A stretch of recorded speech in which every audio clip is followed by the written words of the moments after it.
اللہ تبارک و تعالیٰ نے حضرت ابراہیم علیہ السلام کو خلیل بنایا۔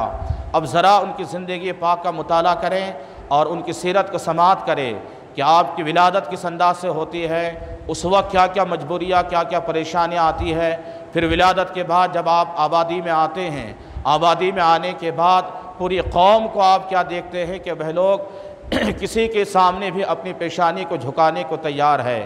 کوئی آسمان کے سورج کو پوجتا ہے، کوئی آسمان پہ ستارے بلند ہوتے ہیں، چمکتے ہیں تو ان ستاروں کو صحابہ پوجنے لگتے ہیں، ان کی عبادت کرنے لگتے ہیں۔ کوئی آسمان کے چاند کو پوجنے لگتے ہیں، بڑے بڑے پہاڑوں کو دیکھا، درختوں کو دیکھا، بہتے ہوئے ندی نالوں کو دیکھا۔ صحابہ ہر ایک چیز کو وہ لوگ اپنا معبود بنا کر کے ان کے سامنے اپنی پیشانی کو جھکانے کو تیار ہو جاتے ہیں۔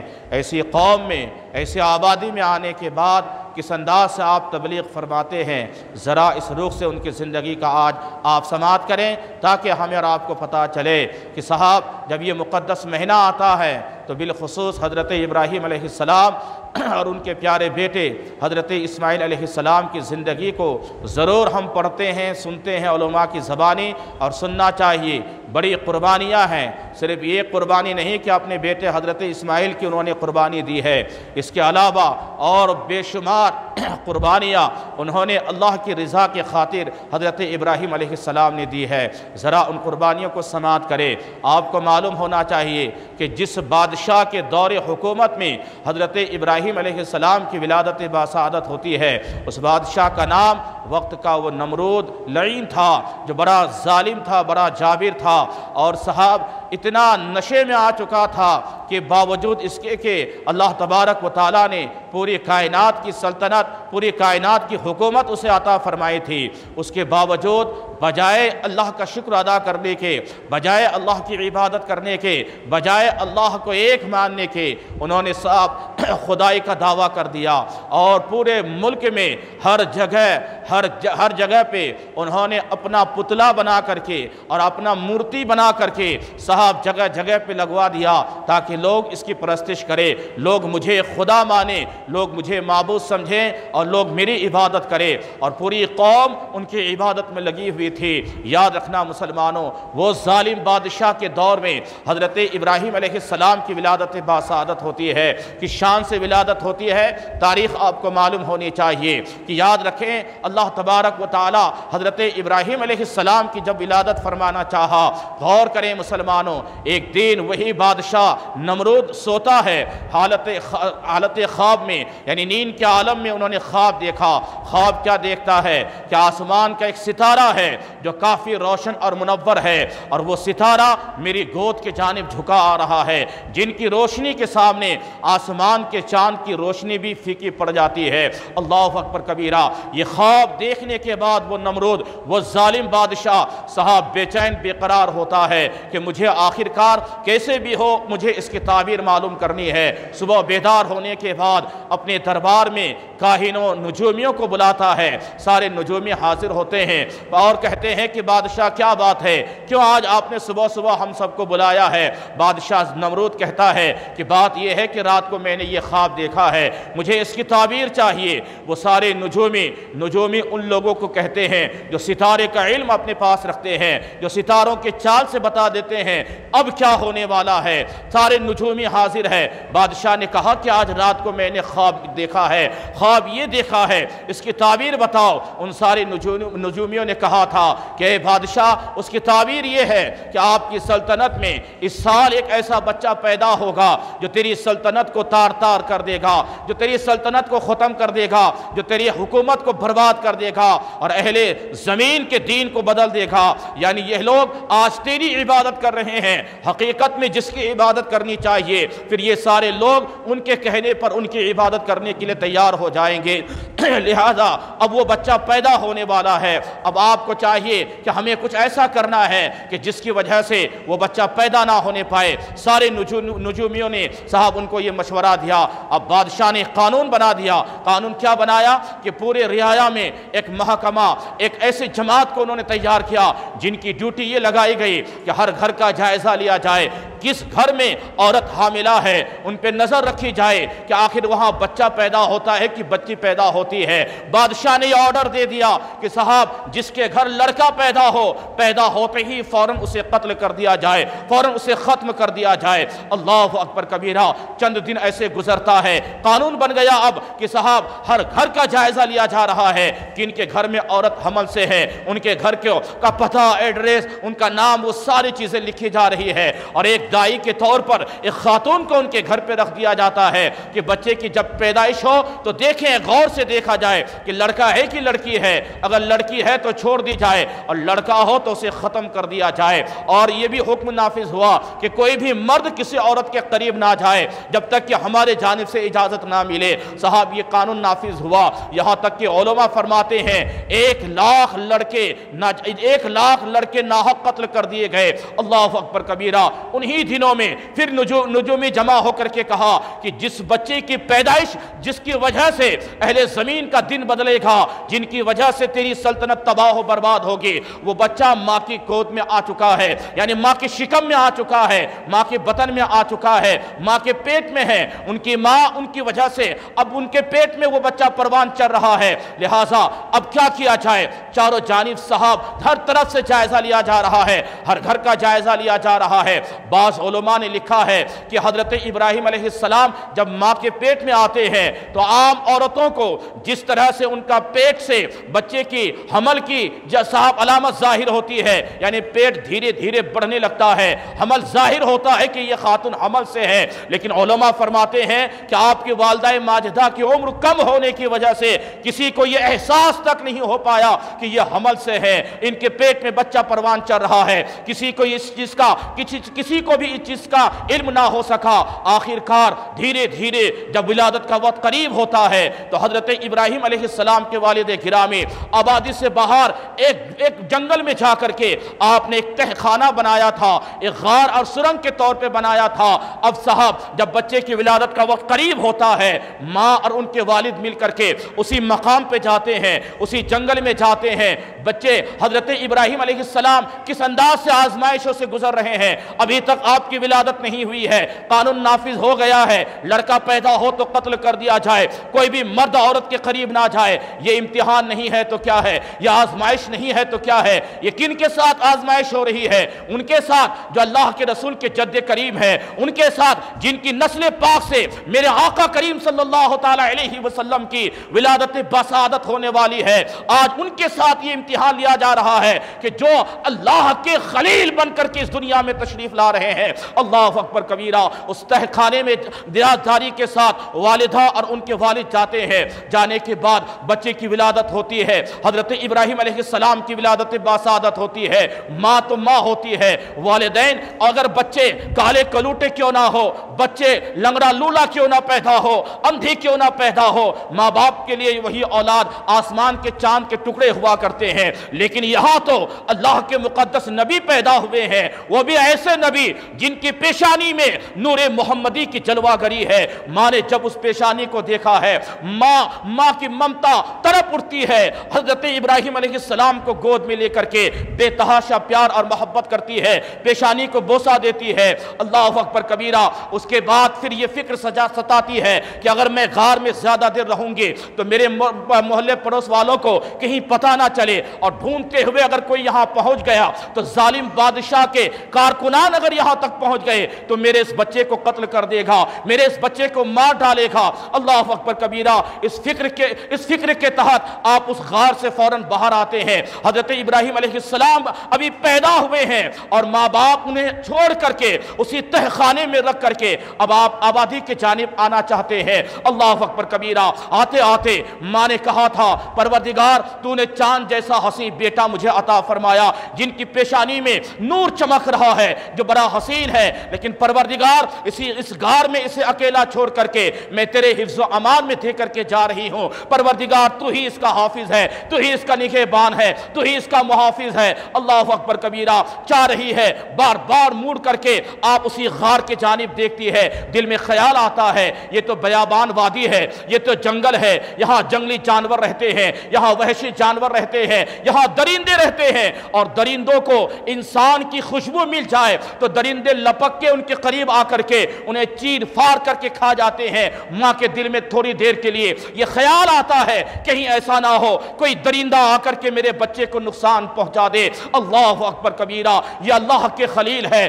یہ پیارے ابراہیم علیہ السلام ہے جو اکیلے اس غار میں، اس تہخانے میں آپ آرام فرما ہے۔ غور کرنا مسلمانوں، ماں بڑی امیدوں کے ساتھ آبادی میں آتی ہے۔ بعض راویوں نے لکھا ہے، بعض مفسرین نے لکھا ہے کہ 3 دن کا عرصہ گزارنے کے بعد ماں واپس سے جنگل جاتی ہے، ماں واپس سے اس تہخانے کی جانب جانا چاہتی ہے کہ جا کے دیکھو تو صحیح میرا بیٹا کس حال میں ہے، کیا کھاتا ہے، کیا پیتا ہے، کس پوزیشن میں ہے۔ اللہ اکبر کبیرہ، بڑی رازدارانہ انداز سے اپنے آبادی سے باہر نکلتی ہے، جنگل میں جاتی ہے، دور سے غار پہ جب نظر ڈالتی ہے تو کیا دیکھتی ہے کہ صاحب جنگل کے شیر، وہاں کے چیتا، وہاں کے درندے اس غار کے چاروں جانب چکر لگا رہے ہیں۔ ماں نے دل میں جو خیال کیا تھا اب وہ خیال یقین میں بدلنے لگا۔ ماں سوچنے لگی شاید یہ سارے درندے مل کر کے میرے بیٹے کی جان پہ حملہ کیا ہوگا اور انہوں نے کھا گیا ہوگا، میرے بیٹے کو نقصان پہنچایا ہوگا۔ اللہ اکبر کبیرہ، یاد رکھنا مسلمانوں، جو اللہ تبارک و تعالیٰ کے حفظ و امان میں آ جائے ساری دنیا مل کر کے ان کا کچھ بھی بگاڑ نہیں سکتا ہے، کچھ بھی بگاڑ نہیں سکتی ہے۔ غور کرنا مسلمانوں، ماں نے سوچا یہ سارے درندے، یہ جنگل کے شیر، یہ جنگلی جانور، یہ جنگلی وحشی جانور مل کر کے میرے بیٹے کو نقصان پہنچایا ہوگا۔ ماں کی ممتا جاگتی ہے، پھر دوڑتے ہوئے اس غار کی جانب آتی ہے، دھیرے سے غار کے اندر جاتی ہے تو کیا دیکھتی ہے کہ غار کے اندر نور ہی نور ہے، میرا بیٹا سکون کے ساتھ، سلامتی کے ساتھ بیٹھا ہوا ہے۔ اتنا دیکھنے کے بعد تب ماں کو یہ قرار ملتا ہے اور ماں یہ کہتی ہے کہ دنیا والوں گواہ رہنا، یہ سارے درندے مل کر کے میرے بیٹے کو نقصان پہنچانے نہیں بلکہ اللہ کے حکم سے یہ جنگلی جانور آ کر کے میرے بیٹے کی حفاظت کر رہے ہیں، میرے بچے کی نگہبانی میں لگے ہوئے ہیں، پہرہ داری میں لگے ہوئے ہیں۔ مسلمانوں، یہ ہوتے ہیں اللہ والے، جو اللہ کے نیک بندے ہوتے ہیں،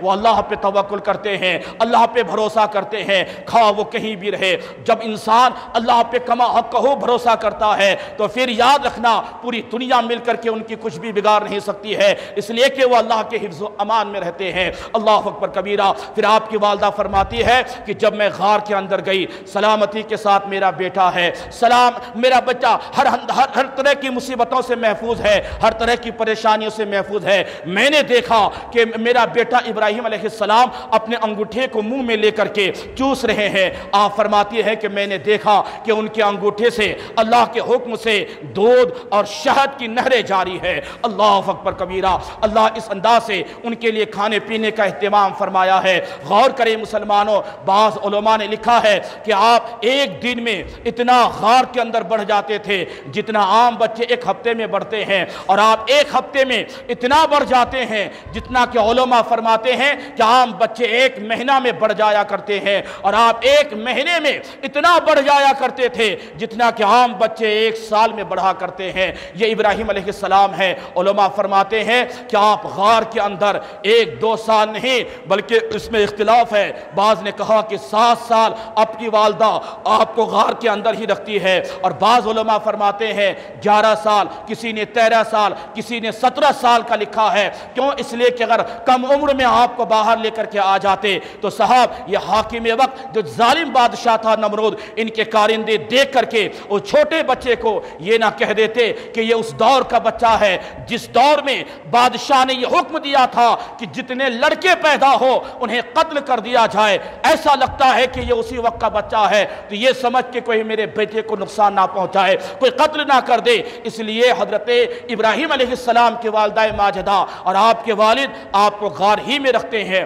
اور وہیں پہ آپ کے لیے سارے چیزوں کا انتظام ہوتا ہے۔ غور کرنا، ایک دن جب آپ کی عمر 13 برس یا 17 برس ہو جاتی ہے، والدہ سے آپ فرماتے ہیں اے میری والدہ، آپ کا رب کون ہے؟ آپ کا رب کون ہے؟ رب کا معنی ہوتا ہے پالنے والا، عربی لفظ ہے، اس کا معنی ہوتا ہے پالنے والا۔ مجازی معنی لیا جائے آپ گھر کے مالک ہیں، آپ کماتے ہیں، آپ کے ذریعے سے آپ کی فیملی کھاتی پیتی ہے، تو آپ اس کے رب ہو گئے، اس لیے کہ آپ پالنے والے ہو گئے۔ لیکن حقیقی اس کا معنی، حقیقی پالنے والی ذات تو خدا کی ہے، لیکن یہ عربی لفظ ہے۔ حضرت ابراہیم علیہ السلام نے 13 سال کی عمر میں والدہ سے سوال کیا اے میری میری والدہ ایک بات بتاؤ آپ کا رب کون ہے؟ والدہ نے کہا بیٹا میرا رب تیرا والد ہے۔ پھر آپ نے فرمایا میرے والد کا رب کون ہے؟ انہوں نے سمجھ گیا کہ اب یہ پھر اس کا پوچھے گا۔ اس کا مطلب یہ ہے کہ یہ وہی بچہ مجھے معلوم ہوتا ہے جن کے بارے میں یہ کہا گیا ہے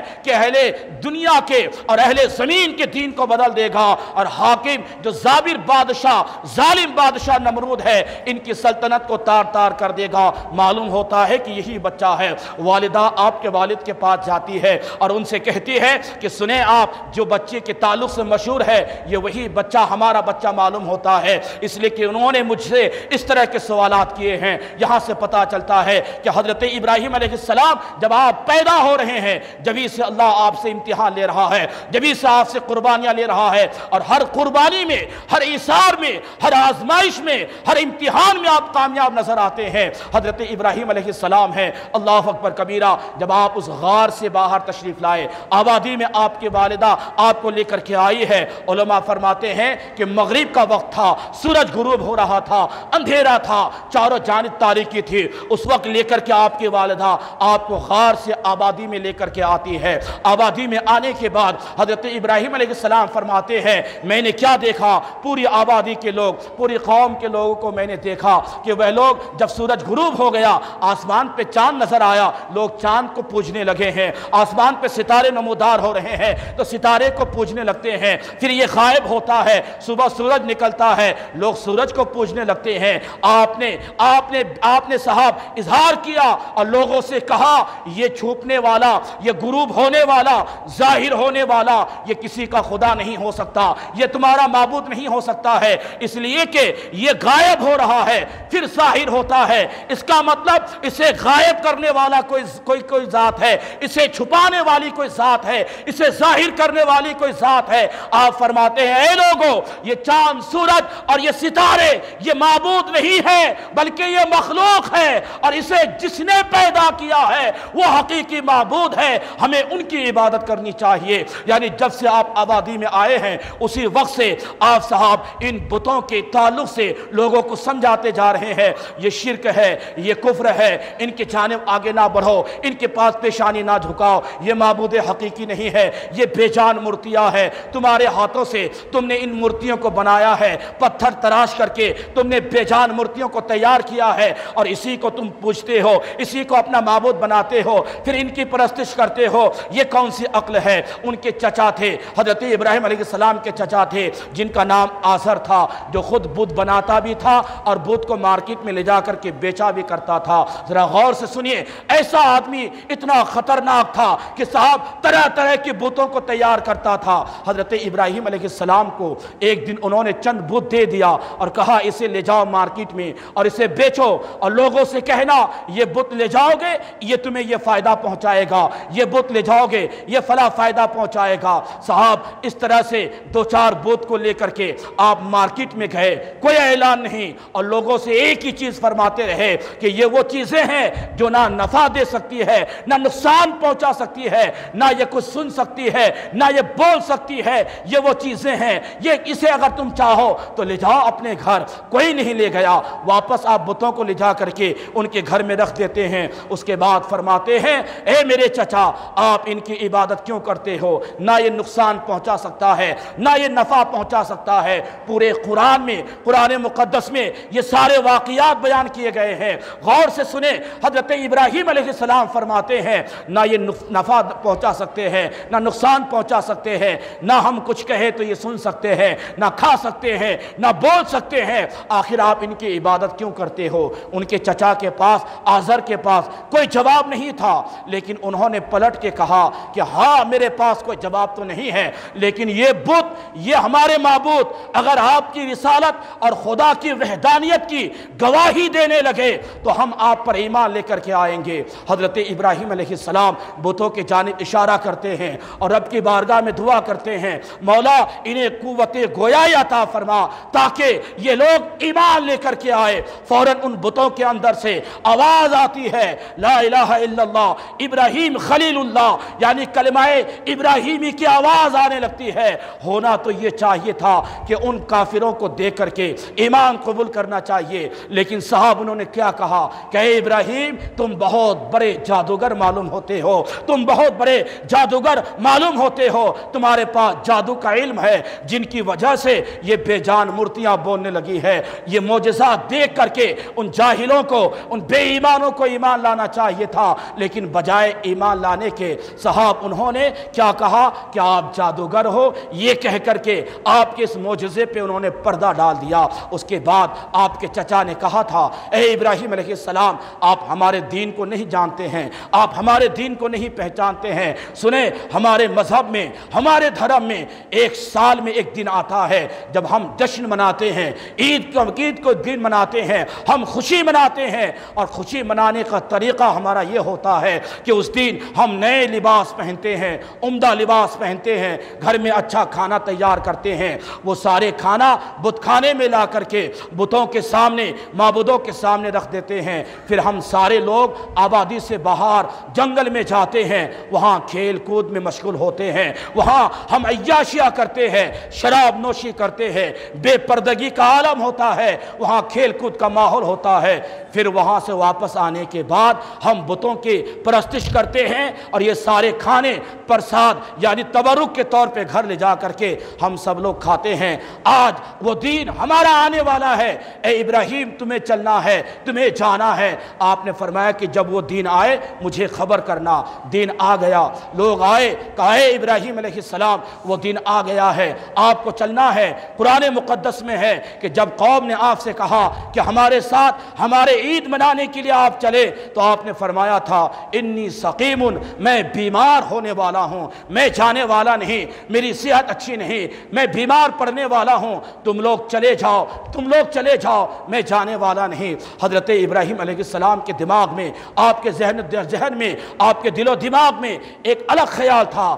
آپ نے فرمایا ان کے سامنے ان کے بتوں کی حقیقت کو مجھے ظاہر کرنا ہے، اور یہ آج ہی کا دن سب سے بہتر میرے لیے دن ہے۔ سارے لوگ بہترین لباس پہن کر کے، اچھا کھانا تیار کر کے صاحب بتوں کے سامنے جاتے ہیں، رکھتے ہیں، آبادی سے باہر چلے گئے۔ اس کے بعد ایک کلہاڑی لے کر کے حضرت ابراہیم علیہ السلام بت خانے میں تشریف لاتے ہیں۔ وہاں آنے کے بعد سارے بتوں کو توڑتے ہیں، کلام فرماتے ہیں تم کھاتے کیوں نہیں ہو، تم پیتے کیوں نہیں ہو، تمہارے سامنے یہ سارے کھانے رکھے ہوئے ہیں، کھاؤ اسے کیوں نہیں کھاتے، بے زبان ہے کیا بولتے۔ آپ ایک ایک کو توڑتے گئے، توڑتے یہاں تک کہ جتنے بھی چھوٹے چھوٹی مورتیاں، چھوٹے چھوٹے ان کے بت بنے ہوئے تھے، ان تمام بتوں کو توڑ دیتے ہیں۔ جو سب سے بڑا بت تھا ان کے کندھے پہ کلہاڑی رکھ دیتے ہیں، ان کے سامنے سارے کھانے حاضر کر دیتے ہیں۔ اس کے بعد آپ چلے جاتے ہیں۔ آبادی سے باہر لوگ جو عید منانے کے لیے گئے تھے،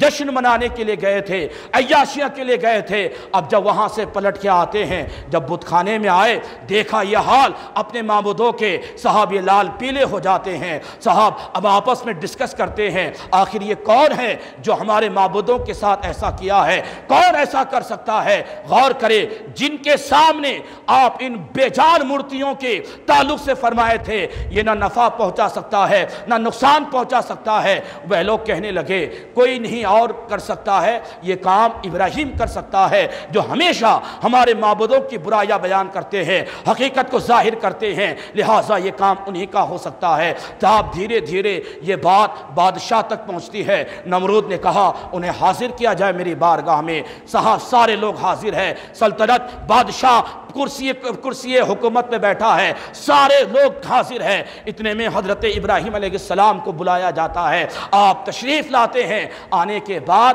نمرود کے بارگاہ میں آنے کا آداب میں سے ایک ادب یہ تھا کہ جو بھی آئے سجدہ کرتے ہوئے آئے، جو بھی آئے سجدہ کرتے ہوئے آئے۔ لیکن جب اللہ کے پیارے خلیل حضرت ابراہیم علیہ السلام آپ تشریف لائے ہیں تو آپ سجدہ کرتے ہوئے نہیں، آپ اپنے سر کو اٹھا کر کے، آپ سینے کو چوڑا کر کے اس ظالم کے سامنے جنہوں نے خدائی کا دعویٰ کیا تھا، آپ ان کے سامنے حاضر ہوتے ہیں۔ کہا اے ابراہیم آپ نے میرے دربار کے خلاف عمل کیا ہے، یہاں جو بھی آتا ہے سجدہ کرتا ہوا آتا ہے۔ آپ نے فرمایا یہ ابراہیم کی پیشانی ہے، یہ جبین، یہ پیشانی کسی غیرے کی نہیں، اللہ کے مقدس نبی ابراہیم خلیل اللہ کی ہے۔ یہ پیشانی علاوہ میرے معبود حقیقی کے کسی اور کے سامنے سامنے نہیں جھکے گی۔ اللہ اکبر کبیرہ۔ جب آپ نے فرمایا کہ یہ پیشانی صرف میرے رب کے سامنے جھکتی ہے، کسی اور کے سامنے نہیں، تب نمرود نے بھرے مجلس کہا تھا کہ تیرا معبود کون ہے؟ آپ نے دلیل کے طور پہ کہا تھا کہ ربی الذی یحیی و یمیت، میرا معبود وہ ہے، میرا رب وہ ہے جو جلاتا ہے اور مارتا ہے، یعنی پیدا بھی کرتا ہے اور مارتا بھی ہے، وہ میرا خدا ہے۔ جب آپ نے دلیل کے طور پہ یہ کہا تو ظالم بادشاہ جو بے وقوف تھا، بے پڑھا لکھا تھا، جاہل تھا، وہ کہتا ہے انا احیی و امیت، میں بھی جلاتا ہوں، میں بھی مارتا ہوں۔ آپ نے فرمایا وہ کیسے؟ کہا دیکھو ابھی کر دیتا ہوں۔ صاحب 2 قیدیوں کو بلاتا ہے اور ان میں سے ایک قیدی کی رہائی ہونے والی تھی اور ایک کی پھانسی ہونے والی تھی۔ جس کی پھانسی ہونی تھی اس کو صاحب انہوں نے رہا کر دیا، اور جس کی رہائی ہونے والی تھی اسے قتل کر دیا۔ کہا دیکھ اس کی رہائی ہونے والی تھی لیکن اسے میں نے مار دیا، اس کی پھانسی ہونے والی تھی میں نے اسے جلا دیا، اسے زندگی دے دی۔ اس کا مطلب یہ ہے کہ میں بھی جلاتا ہوں اور میں بھی مارتا ہوں۔ وہ جاہل تھا۔ حضرت ابراہیم علیہ السلام چاہتے تو پلٹ کے آپ اگر کہہ دیتے تم نے جسے مارا ہے اسے زندہ کر دے تب کہوں گا کہ تو خدا ہے، لیکن آپ نے سمجھا یہ بے وقوف ہے، یہ بے پڑھا لکھا ہے، اس سے بحث کر کے فائدہ نہیں، ان کے سامنے ایسی دلیل پیش کرو کہ یہ خاموش ہو جائے، یہ مبہوت ہو جائے، اس کے پاس کوئی جواب نہ ہو۔ پھر آپ نے دوسری دلیل پیش کی، آپ نے فرمایا میرا پروردگار وہ ہے، میرا خدا وہ ہے جو سورج کو پورب سے نکالتا ہے، پچھم میں غروب کرتا ہے، پچھم میں ڈباتا ہے۔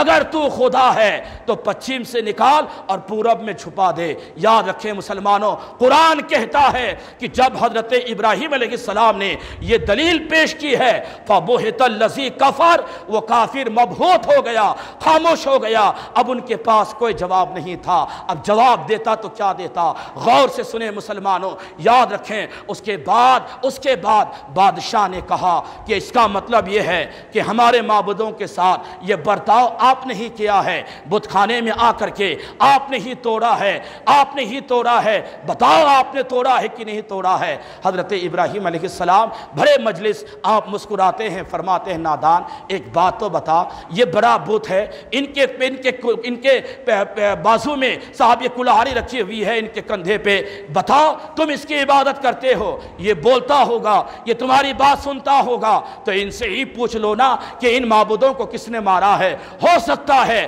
ناراض ہو کر کے، یہ تماموں کا سردار ہے، یہ بڑا ہے، انہوں نے ان تمام چھوٹوں کو مارا ہوگا۔ صاحب سارے مبہوت ہے، سارے خاموش ہے۔ بادشاہ کہتا ہے اے ابراہیم کیسی بات کرتے ہیں، یہ ہمارا معبود ہے، یہ ہمیں یہ سنتا نہیں، یہ بولتا نہیں، یہ چلتا نہیں، ان کا ہاتھ اٹھتا نہیں ہے۔ تو آپ نے فرمایا کہ جب وہ سنتا نہیں، وہ بولتا نہیں، وہ چلتا نہیں، وہ نفع نہیں دے سکتا، نقصان نہیں پہنچا سکتا، پھر تو ان کی کیوں عبادت کرتا ہے؟ اس دلیل پہ ہونا چاہیے تھا کہ سب کے سب ایمان لے کر کے آتا، لیکن بجائے ایمان لانے کے ذاتیات پہ اتر گئے، جھگڑے فساد پہ اتر گئے، اور آپ کے لیے حکم دیا کہ انہیں قید کر لو۔ حضرت ابراہیم علیہ السلام کو قید کر لیا جاتا ہے۔ آپ کو مقید کرنے کے بعد، قید خانے میں رکھنے کے بعد، بہت سارے خاص لوگوں کو لے کر کے پھر نمرود بیٹھتا ہے اور مشورہ کرتا ہے کہ بتاؤ ان کے ساتھ کیا رویہ کیا جائے، کیا سزا دی جائے؟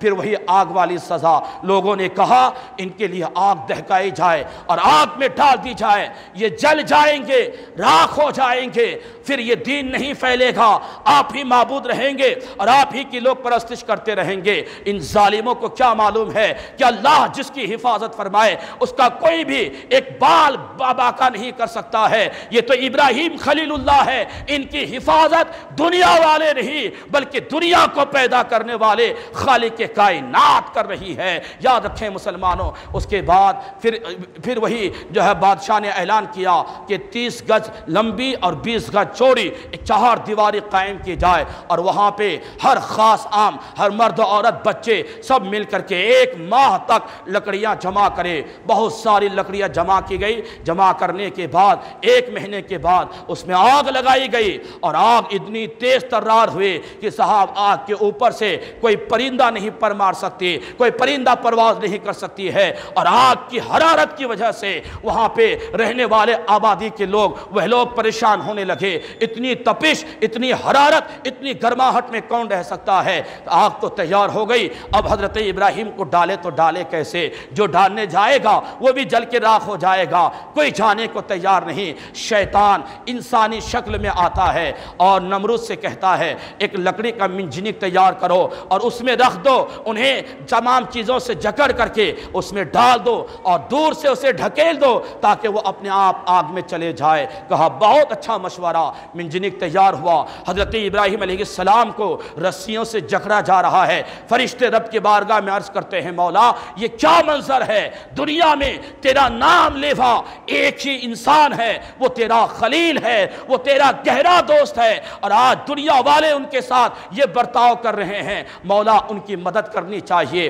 اللہ نے فرمایا فرشتوں جاؤ جاؤ، اگر وہ تم سے مدد لے تو تم ان کی مدد کر دینا۔ اللہ اکبر کبیرہ۔ ادھر آپ کی تیاری ہو رہی ہے آگ میں ڈالنے کی، ادھر سے صاحب پانیوں پہ جو مقرر فرشتہ ہے آتا ہے، اے پیارے خلیل آپ کی اجازت ہو تو اتنی برسات کر دو کہ یہ پوری آگ ٹھنڈی ہو جائے گی، یہ آگ بجھ جائے گی۔ آپ نے فرمایا مجھے تیری کوئی حاجت نہیں ہے، مجھے تیری مدد کی ضرورت نہیں ہے۔ اللہ اکبر کبیرہ۔ ہوا پہ مقرر فرشتہ آتا ہے، اے ابراہیم آپ اجازت دے اتنی تیز ہوا چلا دو کہ آبادی میں یہ آگ پہنچے، پوری آبادی جل کر کے راکھ ہو جائے گی، آپ محفوظ رہیں گے۔ آپ نے فرمایا مجھے تیری بھی حاجت نہیں ہے۔ حضرت جبریل آتے ہیں، فرماتے ہیں اے پیارے خلیل، اے اللہ کے پیارے خلیل اگر کوئی حاجت ہو تو بتائے، آپ بتائیں، کوئی مدد ہو تو بتائے۔ آپ نے فرمایا مجھے مدد چاہیے لیکن تیری نہیں بلکہ اس رب قدیر کی مدد چاہیے جس نے مجھے اپنا خلیل بنایا ہے۔ کافر رب کی بارگاہ میں عرض کیجئے تاکہ رب آپ کی مدد فرمائے۔ تب آپ نے فرمایا تھا اللہ پہ توکل دیکھے، اللہ پہ بھروسہ دیکھے۔ آپ فرماتے ہیں اے جبرائیل میں آگ میں جا رہا ہوں، کیا میرے پروردگار کو معلوم نہیں؟ کیا میرے خدا کو معلوم نہیں کہ آج ان کا خلیل آگ میں جا رہا ہے؟ کہا ہاں اللہ کو معلوم ہے کہ آپ آگ میں جا رہے ہیں۔ تب آپ نے فرمایا اگر اللہ کی مرضی یہی ہے کہ میں آگ میں جاؤں اور جل کے راکھ ہو جاؤں تو ابراہیم کی جان تو ایک جان ہے، اگر ایسی ہزاروں بھی جان ہو جائے اللہ کی رضا کے خاطر میں آگ میں جلا کر کے راکھ کرنے کو تیار ہوں۔ یہ ہے اللہ کے اوپر بھروسہ، یہ ہے اللہ کی رضا پہ راضی۔ آج کون اللہ کی رضا پہ راضی ہے؟ آج تو ہر انسان چاہتا ہے بس میرے پاس دولت آنی چاہیے، آج ہر انسان چاہتا ہے میں کاروبار میں سب سے بڑا رئیس، سب سے بڑا مالدار انسان بن جاؤں، بس کیسے بھی ہو آئے، وہ حلال طریقے سے ہو، حرام طریقے سے ہو، ان کا مال لپٹ کے ہو، ان کے جائیداد کو غصب کر کے ہو، کیسے بھی ہو بس میں مالدار بن جاؤں۔ اللہ کی رضا ہمیں نہیں چاہیے۔ یہ ہے حضرت ابراہیم خلیل اللہ۔ اللہ اکبر کبیرہ۔ منجنیق میں رکھا جاتا ہے، اس دہکتے ہوئے ان آگ کی جانب آپ کو ڈھکیلا جاتا ہے۔ جب آپ آگ کے قریب جاتے ہیں اللہ کا فرمان ہوتا ہے یا نارو کنی بردوں سلامن علی ابراہیم، اے آگ تو ٹھنڈی اور سلامتی والی ہو جا میرے ابراہیم پر۔ ابراہیم پر یاد رکھنا مسلمانوں، یہاں سلامتی اور ٹھنڈی دونوں لفظ آیا ہے۔ علماء فرماتے ہیں اگر سلام کا لفظ نہیں آتا تو وہ آگ اتنی ٹھنڈی ہو جاتی، اتنی ٹھنڈی ہو جاتی کہ اسی ٹھنڈی کی چپیٹ میں آ کر کے پیارے ابراہیم وصال فرما جاتے۔ اس لیے اللہ نے فرمایا ایسی ٹھنڈی ہو جو سلامتی والی ہو، یعنی انہیں کوئی نقصان نہیں پہنچنا چاہیے، انہیں کوئی تکلیف نہیں ہونی چاہیے۔ آپ آگ کے اندر چلے گئے، اہل دنیا والے دیکھ رہے ہیں کہ آج اللہ کے ماننے والے ایک ابراہیم کو آگ میں ڈالا گیا ہے، وہ جل کے راکھ ہو گئے ہوں گے، جل کے خاک ہو گئے ہوں گے، لیکن دنیا والوں کی نگاہ میں وہ آگ تھی۔ لیکن جب حضرت ابراہیم علیہ السلام آپ آگ میں گئے ہیں وہ آگ آپ کے لیے گلے گلزار بن گئی ہے۔ یہی وجہ ہے کہ نمرود چھت پہ جا کر کے جب آپ آگ میں چلے گئے اپنے مکان کی چھت پہ چڑھا اور وہاں سے جھانک کے دیکھنے لگا، دیکھوں تو وہ جل کے راکھ ہو گئے ہوں گے، وہ ختم ہو گئے ہوں گے۔ لیکن جب انہوں نے دیکھا کہ دیکھنے کے بعد حیرانگی کے عالم میں کہا کہ اے ابراہیم یہ کیا دیکھ رہا ہوں کہ یہ آگ آپ کے لیے گلے گلزار بن گئی ہے، آگ کے شعلے آپ کے پھول کے دستے بن چکے ہیں، آپ فرشتوں کے جھرمٹ میں بیٹھے ہیں، آپ تخت شاہی میں بیٹھے ہوئے ہیں۔ تب حضرت ابراہیم علیہ السلام نے فرمایا تھا اس میں میرا کمال نہیں، ھذا من فضل ربی، یہ میرے رب کے فضل سے ہے، یہ اللہ کے فضل سے ہے۔ اللہ اکبر کبیرہ۔ مسلمانوں یہ ہیں اللہ کی رضا پہ راضی۔ حضرت ابراہیم علیہ السلام تو ان کی ایک ہی قربانی نہیں ہے جو اپنے بیٹے کی قربانی دیے، بلکہ اس کے علاوہ بہت ساری قربانیاں انہوں نے اللہ کی راہ میں دی ہے۔ اپنا وطن چھوڑے، یہاں تک کہ پھر آپ جو ہے مصر آتے ہیں، مصر سے چھوڑ کر کے ہجرت کر کے ارض مقدس یعنی فلسطین آتے ہیں۔ پھر صاحب اس کے بعد آپ کا نکاح حضرت سارہ سے ہوتا ہے، پھر ان کے جانب اولاد نہیں ہوتی ہے، پھر دوسرا نکاح حضرت ہاجرہ سے فرماتے ہیں، پھر وہاں آپ کا اولاد ملتی ہے۔ بڑی مدتوں کے بعد، بڑی دعاؤں کے بعد حضرت اسماعیل علیہ السلام اولاد کی شکل میں اللہ آپ کو عطا فرماتا ہے، لیکن پھر اس کے بعد ان کی قربانی بھی اللہ مانگتا ہے۔ وہ قربانی کے واقعات، وہ ساری باتیں انشاءاللہ آگے آپ سماعت کریں گے۔ عرض یہ کرنا ہے آج ہمارے اور آپ کی زندگی میں معمولی مصیبت، معمولی پریشانی آ جائے، ہم صاحب شکایت کرتے ہیں یہ اللہ کے خلیل ہے، ہزاروں طرح سے اللہ انہیں آزما رہا ہے، لیکن ہر آزمائش میں اللہ کی رضا پہ راضی ہو کر کے ہر جگہ آپ کامیاب نظر آتے ہیں۔ اس لیے اے لوگو، کبھی اللہ ہمیں خوش رکھ کر کے بھی آزماتا ہے اور کبھی مصیبتیں دے کر کے بھی آزماتا ہے۔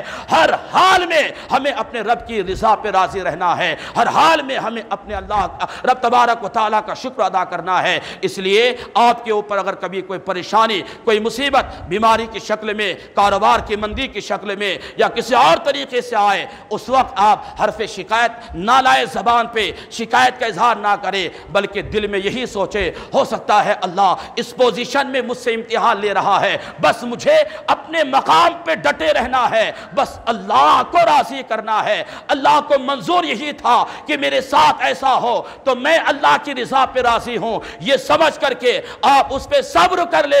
اس مصیبت پہ آپ جتنا صبر کرو گے اللہ اس کے بدلے میں اس سے زیادہ آپ کو خوشی عطا فرمائے گا۔ شرط یہ ہے کہ میرے دل میں اللہ کی رضا پہ راضی ہونے کا عزم مصمم ہو، پختہ ارادہ ہو۔ اللہ تبارک و تعالی ان چند باتوں پر مجھے اور آپ سبھی حضرات کو عمل کی توفیق عطا فرمائے۔ استغفر اللہ ربی من کل ذنب و اتوب الیہ۔ جو حضرات سنت ادا نہیں کیا وہ کر لیں۔